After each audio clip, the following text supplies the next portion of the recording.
Welcome into Taylor Kitchen, and today we are doing, in this bowl, mixing up a very large portion of turkey tetrazzini. Turkey tetrazzini is turkey, peas, noodles, creamy sauce. It's really good. Mushrooms, although I'm going to make some without mushrooms because I'll tell you the story later.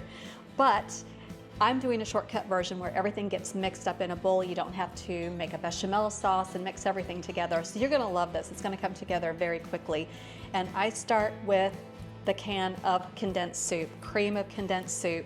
And I have scoped out the best one. This is Pacific Foods, and it doesn't have any of the junk in it. If you look at the ingredients are clean. It's real stuff. It doesn't have a lot of the fillers and additives that some of the other cream canned soups do. So I feel okay using this. I don't have to start from scratch and make a bechamel, although sometimes I do, but to keep it easy for you, I'm doing it this way. And I'm gonna make a double batch today, so just pay attention to the recipe ingredients that are on tkfoodie.com. And there's my cream of condensed soup. I'm sorry, I don't have a big glass, huge glass bowl. The condensed creamy soups like this, you usually do 1 can to equal parts liquid, and I'm using milk. Now, if you wanted to go dairy-free, you certainly have that option, and I frequently do. But the milk's going in there, and then the same for the second can. And then I'm gonna add in some white wine. And then I wanna take all of this without spilling it. I'm trying to show you and it's not working out very well. I'm mixing it together with a whisk. Can I without, almost. Okay. So now into this creamy mixture goes lots of pasta. You're gonna use about 12 ounces of dried pasta in your mix, but like I said, I'm making a double batch, and so I'm just gonna start mixing this all together. And then of course we have to have the peas, frozen peas. They're the best. All right, and then it wouldn't be turkey tetrazzini without the turkey. And these were just turkey tenderloins that I cooked in my Ninja Foodi, kind of roasted them, air crisped them, but so they're moist and juicy and succulent, and they'd be really good in this tetrazzini.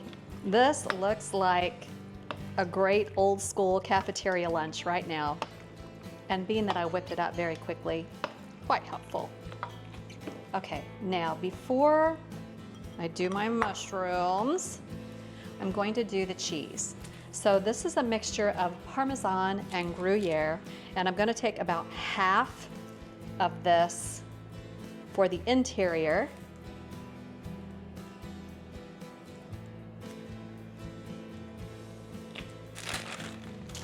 Save the rest of this. Now you could use any mixture of cheeses that you really like, a good melting cheese. I'm almost tempted to put some goat cheese in here, but I won't this time around.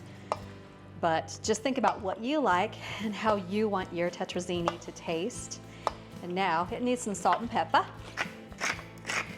This is gonna seem like a lot, but remember I'm making a double batch here. And for all of this, and remember usually those types of soups do have a decent amount of salt in them too. All right, so batch 1 without the mushrooms, because I have a friend that does not like mushrooms at all, vehemently opposed to mushrooms. And so I wanted to make sure I made some of this without mushrooms, because that's what we're gonna make for tomorrow for our lunch. I'm gonna have this 2 lunches or meals in a row for 2 different sets of company. That's a great way to do it, right? If you're gonna make a dish, make enough for a couple of meals. And if you're not gonna eat it, freeze it. Freeze 1, eat 1. That way you've got 1 for later. This dish freezes wonderfully, and then you can bake it up. I'm gonna actually stick it in my fridge. I think that's probably good. Okay, you can see how much I have in here. Maybe just a wee bit more. Yeah, that should do her. Okay, like so. And before I move on, let's talk about the breadcrumbs. I've got breadcrumbs here. These are panko. You can use whatever breadcrumbs you want. And I'm just gonna mix it with the rest of that cheese, because then you get a cheesy breadcrumby mixture. And at this point, you could add in all the herbs you wanted to. I mean, I've got thyme and all kinds of things going on in my garden I could add if I wanted to. This just keeps it really simple. I'm trying to keep it really simple for you so you don't get dissuaded and you'll make this. Okay, then all you do is sprinkle those breadcrumbs on top of the tetrazzini. These are coated in melted butter, by the way. So there we go. Dish number 1, ready for the oven, but that's actually gonna go into my fridge for tomorrow's meal. Dish number 2 is for this evening. Let's just spray it real quick. And then I take in a can of drained, sliced mushrooms. Again, you can use fresh mushrooms and you can saute them in some butter, but like I said, I'm keeping it really easy. And then this goes in here. Ooh, that's so good. So good. That's really, really full. Perfect though. Whoops, can't forget any. And then the rest of the breadcrumbs go on top. And then this goes into a 375 oven for about half an hour until everything is bubbly, breadcrumbs are crispy.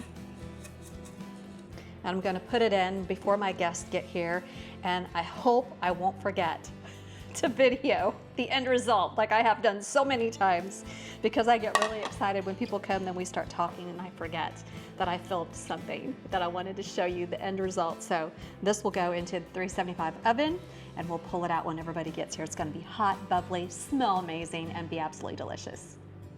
Hey there, if you haven't yet, please take a moment to subscribe and turn on notifications to our YouTube channel. Click that bell icon below to make sure you get all the latest from us, and give us a thumbs up and leave a comment. It really helps out our channel and we love to see your comments. Thanks so much. All right, round 2 is out of the oven. As I anticipated, I did forget to film when I was bringing it out of the oven yesterday. And so this is the one without the mushrooms. And so our group is about to be here, but I thought I would give this a little taste test beforehand, although having it last night, I know it is quite delicious. And if you can see, still really piping hot. See all that turkey, those noodles, that creamy sauce, and the crispy topping is the best. It just really sets it all off. Just gonna give it a little taste test. I can get a noodle in there too. It's so delicious, so creamy, and really easy to put together. It's inexpensive, hits all the notes. Your family's gonna love this one. Check out the easy recipe. It's on tkfoodie.com.